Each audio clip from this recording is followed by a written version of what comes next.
నమస్కారం. వెన్నెలా న్యూస్ కి స్వాగతం. ముందుగా ముఖ్యాంశాలు. ఘనంగా coastal local area bank silver Jubilee వేడుకలు. ఫ్రైడే డ్రై డే పై మున్సిపల్ కమిషనర్ అవగాహన. Vinukonda coastal local area bank silver Jubilee వేడుకలను పురస్కరించుకొని అసిస్టెంట్ బ్రాంచ్ మేనేజర్లు జె అరవింద్, డిసిహెచ్ వెంకటేశ్వర్ల ఆధ్వర్యంలో ఘనంగా నిర్వహించారు. కార్యక్రమాలకు ముఖ్య అతిథులుగా సిస్టల వెంకటేశ్వర శర్మ, చెరుకూరి రమేష్, ఆయుబ్ ఖాన్, గజవల్లి నాగ్ పవన్ కుమార్, రఫీ, పెనుకొండ శివప్రసాద్ వీరి చేతుల మీదుగా జ్యోతి ప్రజ్వలన నిర్వహించి అనంతరం ఏర్పాటు చేసిన కేక్ ను కట్ చేసి కస్టమర్స్ కు పంపిణీ చేశారు. ఈ సందర్భంగా వారు మాట్లాడుతూ తొలుత 8 బ్రాంచులతో మొదలైన కోస్టల్ లోకల్ ఏరియా బ్యాంక్ దినదిన అభివృద్ధి చెందుతూ 50 బ్రాంచుల వరకు అధిగమించి కస్టమర్లకు మరింత చేరువైందని, ఇందులో భాగంగానే అనేక సేవలు అందిస్తూ కస్టమర్లను ఆకట్టుకుంటూ వారికి తోడుగా నిలుస్తూ ఉన్న ఈ బ్యాంకు మరింత బ్రాంచులు దినదిన అభివృద్ధి చెందాలని, కస్టమర్లకు మరింత సేవలు అందించాలన్నారు. అనంతరం ముఖ్య అతిథులను బ్రాంచ్ సిబ్బంది దుశాల్వాలతో సత్కరించారు. కోస్టల్ లోకల్ ఏరియా బ్యాంక్లో 25 ఇయర్స్ సిల్వర్ జూబ్లీ సెలబ్రేషన్ సందర్భంగా ఈరోజు కేక్ కటింగ్ జరిగింది సార్. అలానే జ్యోతి ప్రజ్వలన కార్యక్రమం జరిగింది. ఈరోజు మనకి మన కోస్టల్ బ్యాంక్కి సంబంధించిన కస్టమర్స్ అందరూ ఇన్వైట్ చేయడం జరిగింది. ఈ కార్యక్రమానికి వచ్చిన అందరికీ మన కోస్టల్ బ్యాంక్ నందు వినుకొండ శాఖ వారు సిల్వర్ జూబ్లీ సందర్భంగా కస్టమర్ మీటింగు మరియు కేక్ కటింగు చేయడం జరుగుతుంది. ఈ శుభ సందర్భంగా వచ్చినటువంటి కస్టమర్లందరికీ కృతజ్ఞతలు తెలుపుకుంటున్నాము. ఈ 25 సంవత్సరాల జర్నీలో కోస్టల్ బ్యాంక్ చాలా అభివృద్ధి చెందినందుకు మేము చాలా గర్విస్తున్నామండి. అలాగే మా బ్యాంకు వారు, యాజమాన్యం వారు అందరూ కలిసి లోకల్ బ్యాంకుని ఒక ఉన్నత బ్యాంకుగా తీర్చిదిద్దేందుకు చాలా ప్రయత్నాలు జరిపారు. ఆ సందర్భంగా చాలా ప్రోగ్రామ్ చేయడం జరిగింది. ఈ బ్యాంక్కి రాబోయే కాలంలో స్మాల్ ఫైనాన్స్ బ్యాంకు గాను మరియు షెడ్యూల్డ్ బ్యాంకు గాను రూపుదిద్దుకోవడానికి చాలా త్వరితంగా ప్రయత్నాలు జరుగుతున్నాయి. కావున ఈ విధంగా అభివృద్ధి చెందుతున్నటువంటి కోస్టల్ లోకల్ ఏరియా బ్యాంక్ వారిని మీ అందరూ ఆదరించినందుకు మరొక్కసారి కస్టమర్లకు ఈ సిల్వర్ జూబ్లీ సందర్భంగా ధన్యవాదాలు తెలుపుకుంటున్నామండి. Thank you very much. అందరికీ నమస్కారం. కోస్టల్ బ్యాంక్ 25 సంవత్సరాల వార్షికోత్సవం సందర్భంగా పల్నాడు జిల్లా వినుకొండలో ఈరోజు 25 సంవత్సరాల రజతోత్సవం అనేది ఏర్పాటు చేయడం జరిగింది. అందులో భాగంగా బ్యాంక్ మేనేజ్మెంట్ అధికారులందరూ కలిసి నిన్న మెగా హెల్త్ క్యాంప్ అనేది ఏర్పాటు చేయడం జరిగింది. అలానే ర్యాలీ చేశారు. ఈ రోజున కేక్ కటింగ్ మరియు జ్యోతి ప్రజ్వలన అనేది సంబంధించి కస్టమర్ ఖాతాదారుల వాళ్ళతో పెద్దలతో ఏర్పాటు చేయడం జరిగింది.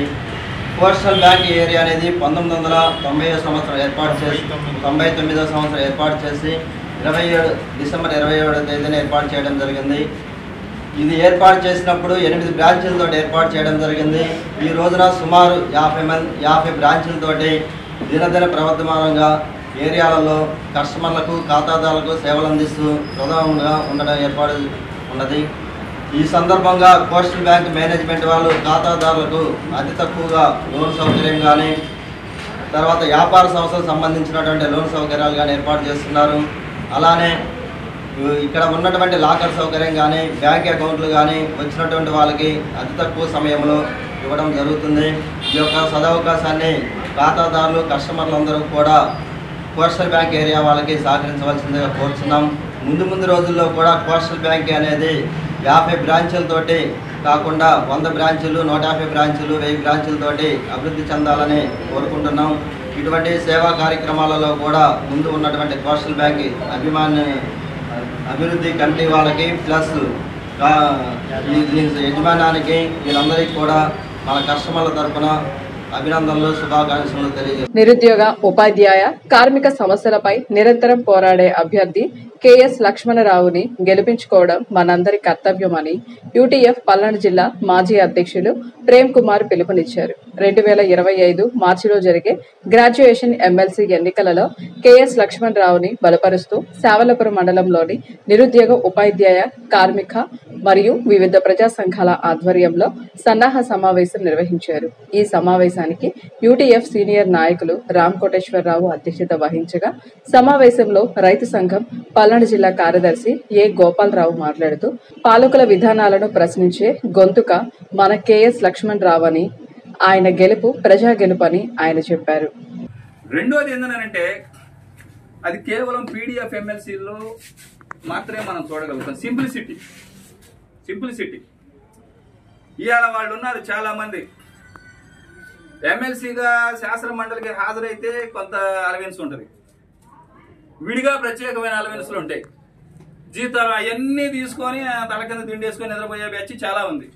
కానీ ఇవన్నీ కూడా కాదనుకొని ఈ ప్రజలు ఇచ్చినటువంటిది, అందుకని ఇది ప్రజల కోసం ఉపయోగపడాలనేటటువంటిది ఒక సింపుల్ గా ప్రజల్లో మనిషిగా ప్రజల్లో కలిసిపోయి పనిచేస్తున్నటువంటి లక్ష్మణరావు గారిని మనం రాబోయేటటువంటి కాలంలో ఖచ్చితంగా మంచి మెజారిటీతో గెలిపించే దానికోసం శావల్యాపురంలో ఉన్నటువంటి ఓట్లలో కనీసం 75% ఓట్లు మనకి ఫస్ట్ ప్రయారిటీలో రావాలి.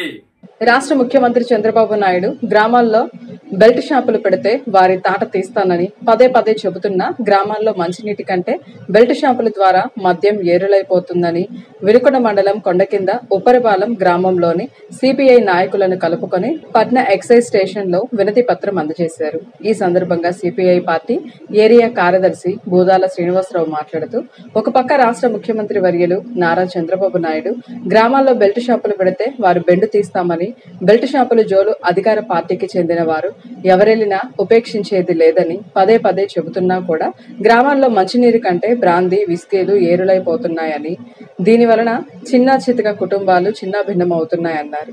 ప్రభుత్వం వెంటనే స్పందించి ఉప్పరిపాలెం గ్రామంలో బెల్ట్ షాపులు వెంటనే తీయించేయాలని, లేని పక్షంలో ఉప్పరిపాలెం గ్రామ ప్రజలతో సిపిఐ పార్టీ పెద్ద ఎత్తున నిరసన కార్యక్రమాలు తెలియజేస్తామని ఈ సందర్భంగా తెలియజేశారు. పట్నంలో దోమల వల్ల సంక్రమించే వ్యాధులను అరికట్టడానికి చర్యలు తీసుకోవాలని Andhra Pradesh chief whip Vinukonda MLA G V Anjaneyulu ఆదేశం మేరకు నీటిలో వృద్ధి చెందే దోమల వల్ల కలిగే వ్యాధులను ఎదుర్కోవడానికి మున్సిపల్ కమిషనర్ సుభాష్ చంద్రబోస్ విస్తృతంగా ఫ్రైడే డ్రైడే కార్యక్రమం శానిటరీ ఇన్స్పెక్టర్ ఇస్మాయిల్తో కలిసి నిర్వహించారు.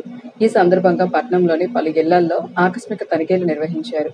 ఈ తనిఖీలో ఇళ్లలోని తోటల్లో, పూల కుండీల్లో, ఇంటిపైనున్న వాటర్ ట్యాంకుల్లో దోమల పెంపకం ప్రమాదకర స్థాయిలో ఉన్నట్లు గుర్తించారు. దోమల ద్వారా సంక్రమించే వ్యాధులను ఎదుర్కోవడంలో మున్సిపాలిటీ ఎలాంటి ఆత్మ సంతృప్తిని సహించదని కమిషనర్ తెలిపారు. గృహస్థులు తమ ఇళ్లు, బహిరంగ ప్రదేశాల చుట్టూ నిలిచిపోయిన నీటిని తొలగించాలని, దోమల వికర్షకాలను ఉపయోగించాలని, ఏఎల్ఓ కార్యకలాపాలకు మద్దతు ఇవ్వాలని ప్రజలకు పిలుపునిచ్చారు. మేడలపై ఉన్న వాటర్ ట్యాంకులను తరచూ శుభ్రం చేసుకుని ఒకపూట ఎండబెట్టి దోమల పెరుగుదలను నివారించాలన్నారు. నమస్కారం అండి. మరి వినుకొండ పుర ప్రజలకు విజ్ఞప్తి, మరి ప్రతి శుక్రవారం మరి రాష్ట్ర వ్యాప్తంగా అన్ని చోట్ల ఫ్రైడే డ్రైడే కార్యక్రమం జరుగుతుంది. ఈ ఫ్రైడే డ్రైడే కార్యక్రమంలో భాగంగా ఇంటింటికి మన శానిటరీ సిబ్బంది, అట్లాగే మన హెల్త్ సెక్రటరీస్ ఎవరైతే ఉన్నారో ఏఎన్ఎంస్ వీళ్ళందరూ కూడా ఫీల్డ్ లెవెల్లో ప్రతి ఇంటికి తిరిగి ఎక్కడైతే మనకి నీటి నిల్వ ఉన్న ప్రాంతాలు ఏవైతే ఉన్నాయో, నీటి నిల్వ అంటే మనకు పెద్ద పెద్ద మడుగులు, చెరువులు కాదు, ఇక్కడ మనకు అంగుళం, ఒక వేలు ములిగేంత, వేలంటే ఒక అరంగుళం ములిగేంత వాటర్ ఉంటే చాలు, అందులోంచి మనకి మలేరియా, డెంగీకి సంబంధించిన దోమలు వృద్ధి చెందే అవకాశం ఉంటుంది. ఒక్క వారం రోజుల నిల్వగా ఉంటే గనక అందులోంచి మనకి బ్రీడింగ్ పెరిగే అవకాశం ఉంది. సో మనం వీళ్ళందరినీ కోరేది ఏంటంటే, ఈరోజు మన హనుమాన్ నగర్ మరి 10వ లైన్లో మరి అబ్జర్వ్ చేస్తే గనక ఇక్కడ కింద వచ్చేటప్పటికి స్టార్టింగ్ పాయింట్లో 2 మరి సిమెంట్ కుండీల్ని వాటర్ స్టోరేజ్ అన్న వాటిని అబ్జర్వ్ చేస్తే అందులో విపరీతమైన బ్రీడింగ్ ఉంది. మరి డెంగీ 3rd స్టేజ్లో ఉంది అక్కడ, అంటే ఒక వినుకొండకి సరిపడేంత బ్రీడింగ్ అక్కడ ఉంది. అట్లాగే ఇక్కడికి వచ్చేటప్పటికి ఈ ఓవర్ హెడ్ ట్యాంక్స్ ఉన్నాయి. మరి ఈ ఓవర్ హెడ్ ట్యాంక్స్ మీరు పరిశీలిస్తే కనుక ఈ ఓవర్ హెడ్ ట్యాంకులు కూడా మీరు వారానికి ఒకసారి, ఫ్రైడే డ్రైడే మీన్స్ ప్రతి ఫ్రైడే శుక్రవారం నాడు మనం వాడుకునే, స్టోర్ చేసుకునే పాత్రలు ఏవైతే ఉన్నాయో కంప్లీట్గా క్లియర్ చేసుకుని నీట్గా మరి ఎక్కడ ఎటువంటి లోపల డస్ట్ లేకుండా క్లీన్ చేసుకుని మళ్ళీ ఫ్రెష్గా వాటర్ పట్టుకోవటం వల్ల ఎటువంటి దోమలకు సంబంధించిన బ్రీడింగ్ పెరగదు. సో దాన్నే మలేరియా ఫ్రైడే డైట్ అంటాం. మరి ఈ ప్రోగ్రాంలో భాగంగా ఇవాళ మనం ఇక్కడ కూడా మనం అబ్జర్వ్ చేస్తే ఇందులో కూడా మనకు బ్రీడింగ్ దొరకడం జరిగింది. సో అందుకనే ఇక్కడ ఓనర్ గారు ఎవరైతే ఉన్నారో వాళ్ళకు కూడా ఇన్ఫార్మ్ చేయడం జరిగింది. ప్రతి శుక్రవారం మరి అందరూ కూడా మీరు వాడుకునే ఓపెన్ వాటర్ ట్యాంకులు కానీ అట్లాగే కింద స్టోరేజ్ ట్యాంకులు ఏవైతే ఉన్నాయో కానీ వాటిలన్నింటిలో కూడా వారానికి ఒకసారి కండిషనల్గా క్లియర్ చేసుకుని ఎక్కడ కూడా బ్రీడింగ్ పెరగకుండా అవకాశాలు లేకుండా చూసుకోవాలని చెప్తాను. అట్లాగే కొన్ని వాడకం లేనివి కొన్ని ఉంటాయి. సపోజ్ ఎయిర్ కూలర్స్ కానీ అట్లాగే కొన్ని మరుగుడు పడిపోయిన టైర్లు కానీ కొబ్బరి బొండాలు కానీ వీటిలో కూడా ఒక 1 వీక్ దాటితే ఉన్న కొద్దిపాటి నెలలోనే బ్రీడింగ్ పెరుగుతుంది కాబట్టి వాటిని కూడా ఎప్పటికప్పుడు తొలగించాలని చెప్పి కోరుకుంటున్నాను. వీటితో పాటుగా పాత్రలు ఏవైతే ఉన్నాయో ఆ పాత్రల ద్వారా ఉపయోగలేని పాత్రలు ఏవైతే ఉన్నాయో వాటికి బోర్లు ఇచ్చండి. అట్లాగే రోడ్లు ఉంటాయి, రుబ్బు రోడ్లు, అవి చాలా చోట్ల వాటిలో మనం అయినప్పటికీ కూడా వాటిలో ఇసుక వేయటం కానీ లేకపోతే బొర్లించడం కానీ చేస్తే కనుక దాంట్లోంచి కూడా బ్రీడింగ్ రాదని చెప్తున్నాను. వీటిలన్నిటికీ మ్యాన్ మేడ్ మలేరియా అంటుంది. మనమే దోమల ఉత్పత్తి కారకాలు అవుతున్నాం. దోమలు మనల్ని ఏం చేయటం కాదు, దోమలు పెరిగేటట్టుగా మనమే చేస్తున్నాం కాబట్టి సో దీని మీద ఎన్ని activities, fogging activities, anti larval operations చేసినప్పటికీ కూడా బట్ ముందు ప్రివెంటివ్ గా మనం జాగ్రత్తగా ఉంటే కనుక ఒక 90% మనమే దాన్ని కంట్రోల్ చేయడానికి అవకాశం ఉంటుంది. ఒక స్ట్రే కేసెస్ ఎక్కడైనా కనుక ఓపెన్ ల్యాండ్లో వాటిలో ఉంటే కనుక మనం అవి కూడా కొంచెం స్పెషల్ ప్రోగ్రామ్ కింద తీసుకుని వాటిలో ఆయిల్ బాల్స్ వేయటం, అలాగే మలేరియా ఆయిల్ కొంత స్ప్రే చేయించడం కూడా జరుగుతుంది. అట్లాగే ఫాగింగ్ యాక్టివిటీస్ కూడా మరి పట్టణం మొత్తం 32 వార్డులో కూడా పీరియడికల్ చేయడం జరుగుతుంది. కాబట్టి మీరందరూ కూడా ప్రజలందరూ కూడా ఈ ఫ్రైడే డ్రై డే ప్రోగ్రామ్ని స్పెషల్గా తీసుకుని ఎక్కడా కూడా మరి నీరు నిల్వ లేకుండా చూసుకోవాల్సిందిగా అందరినీ కోరుకుంటున్నాను. Thank you. దివాలా అంచుల నుంచి ఆర్థిక రంగాన్ని కాపాడడంతో పాటు తిరిగి అభివృద్ధిలో పరుగు పెట్టించడం, ఆ ఫలాలు ప్రజలకు చేరవేయడం ద్వారా దేశాభివృద్ధి ప్రయాణంపై మాజీ ప్రధానమంత్రి మన్మోహన్ సింగ్ చెరగని ముద్ర వేశారని ప్రభుత్వ chief whip Vinukonda MLA G V Anjaneyulu అన్నారు. మరికొద్ది రోజుల్లో ప్రపంచంలోనే మురిడో అతిపెద్ద ఆర్థిక వ్యవస్థగా భారత్ పరుగులు తీస్తోందంటే అందుకు బీజం వేసింది మన్మోహన్ సింగ్ అంటూ ఘన నివాళులు అర్పించారు. మాజీ ప్రధాని మన్మోహన్ సింగ్ మరణంపై విడుదల చేసిన పత్రికా ప్రకటనలో తీవ్ర సంతాపం ప్రకటించారు. భారతదేశ 14వ ప్రధానమంత్రిగా దశాబ్ద కాలం పాటు సేవలు అందించిన మన్మోహన్ సింగ్ దేశం సాధించిన సగటు వృద్ధి, సంస్కరణల ఫలితాలను ప్రపంచమంతా ప్రశంసించిందన్నారు. ఇంతటితో వెన్నెలా న్యూస్ సమాప్తం. తిరిగి రేపటి వెన్నెలా న్యూస్ లో కలుసుకుందాం. నమస్కారం.